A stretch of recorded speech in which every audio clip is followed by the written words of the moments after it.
PNG v rámci svojho 10-ročného medzinárodného partnerstva s Medzinárodným olympijským výborom podporuje aj športový vývoj detí a mládeže.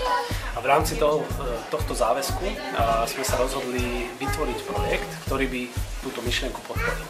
A tento projekt ZDM Drogery Markt presne vystihuje tú filozofiu, ktorú sme si s Medzinárodným olympijským výborom dohodli.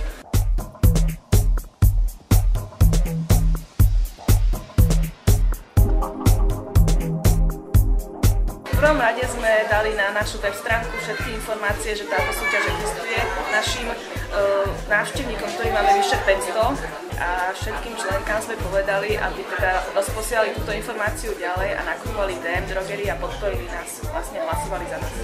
Projekt bol o tom, že za nákup v Drogery Markt mohli ľudia hlasovať za svoje materské centrum, ktoré potom, pokiaľ vyhralo, tak dostalo finančné prostriedky na nákup športových potrieb.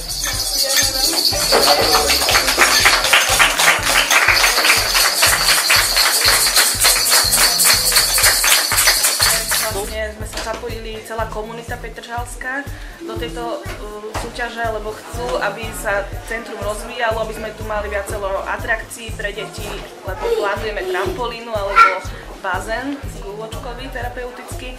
Na podporu tejto olympiády, tak sme vymysleli mini-olympiádu, kde môžu detičky prejsť rôznymi športovými disciplínami a dostanú za ne odmenu. Sme radi, že tu privítame aj olympionika Sama Piaseckého a bude rozcvičku robiť s detičkami. Z môjho pohľadu, čo sa týka až z môjho detstva, tak takéto projekty neexistovali. Ja mám tiež troch synov a tiež ich vedem vlastne sa, aby sa čo najviac hýbali, aby mali nejaké tie základy športové, teraz konkrétne na gymnastickú prípravku. Dnes ste dostali medailu, akú má pre vás váhu? No, asi najväčšiu, najmenšie veci a najväčšia váha.